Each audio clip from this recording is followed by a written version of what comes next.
আসসালামু আলাইকুম। আজ 24শে জুন 2025 মঙ্গলবার। আজকের সংবাদপত্রের প্রধান প্রধান খবর নিয়ে উপস্থিত হয়েছি আমি আনোয়ার বাবু। প্রথমেই সমকাল। সমকালের প্রধান শিরোনাম হচ্ছে কাতার ও ইরাকের মার্কিন ঘাঁটিতে ইরানের হামলা। খবরের ভেতরে দেখা যাচ্ছে কাতার ও ইরাকে যুক্তরাষ্ট্রের সামরিক ঘাঁটিতে ক্ষেপণাস্ত্র হামলা চালিয়েছে ইরান। ইসরায়েলের সঙ্গে সংঘাত ও পারমাণবিক স্থাপনায় যুক্তরাষ্ট্রের হামলার প্রেক্ষাপটে গতকাল সোমবার সন্ধ্যায় এ হামলা হয়।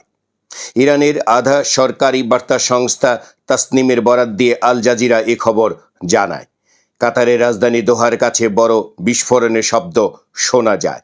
ইরান এ অভিযানের নাম দিয়েছে বিজয়ের ঘোষণা। সমকালের আরেক সংবাদে দেখা যাচ্ছে মব থামানোর নির্দেশ আছে, কার্যকর নেই। সংবাদের ভেতরে দেখা যাচ্ছে 10 মাসে মব ও গণপিটুনিতে 174 জনের মৃত্যু হয়েছে, যা বলছে আইন ও সালিশ কেন্দ্র। আর একই সময়ে 477টি হামলার শিকার হয়েছে পুলিশ। ডেঙ্গু পরিস্থিতি নিয়ে সমকালের এক রিপোর্টে দেখা যাচ্ছে হাসপাতালে বাড়ছে রোগীর চাপ। সংবাদের ভেতরে দেখা যাচ্ছে হিমশিম চিকিৎসক ও স্বাস্থ্যকর্মীরা। 24 ঘন্টায় আরও 2 জনের মৃত্যু। মে মাসের দ্বিগুণ রোগী জুনের 23 দিনে। আদালতের রিমান্ড শুনানিতে সাবেক প্রধান নির্বাচন কমিশনার নুরুল হুদা স্বীকার করেছেন রাতের ভোটখ্যাত 2018 সালের নির্বাচন ছিল বিতর্কিত। তবে কারচুপির দায় অস্বীকার করে বলেন নির্বাচন কমিশনের একা কিছু করার ছিল না। শুনানির পর গতকাল সোমবার আদালত তাকে 4 দিনের রিমান্ড দেন।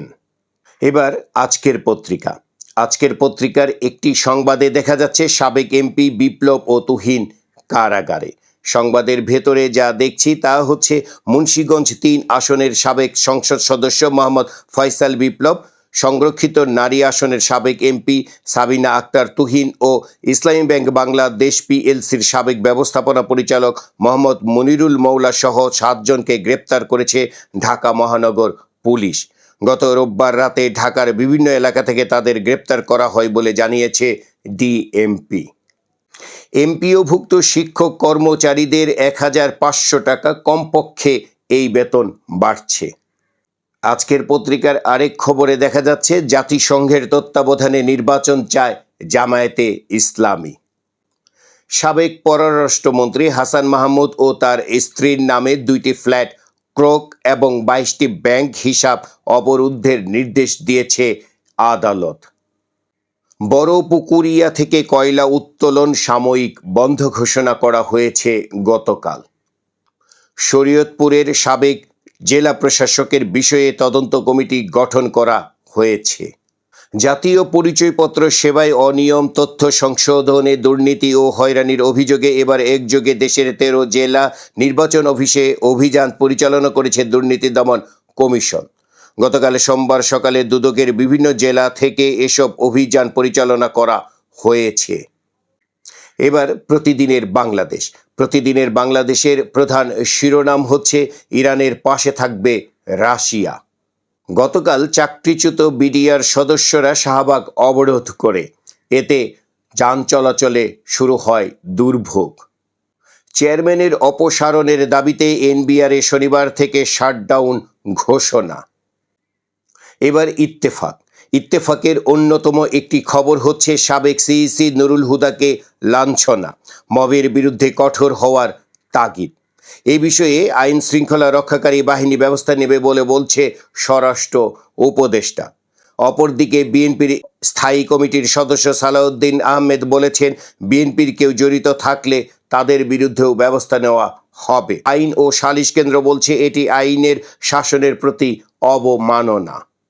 ইত্তেফাকের আরেক খবরে দেখা যাচ্ছে মধ্যপ্রাচ্যের 4 দেশ অর্থাৎ কাতার, সংযুক্ত আরব আমিরাত, কুয়েত ও বাহরাইনে সাময়িকভাবে বাংলাদেশি সব ফ্লাইট বাতিল।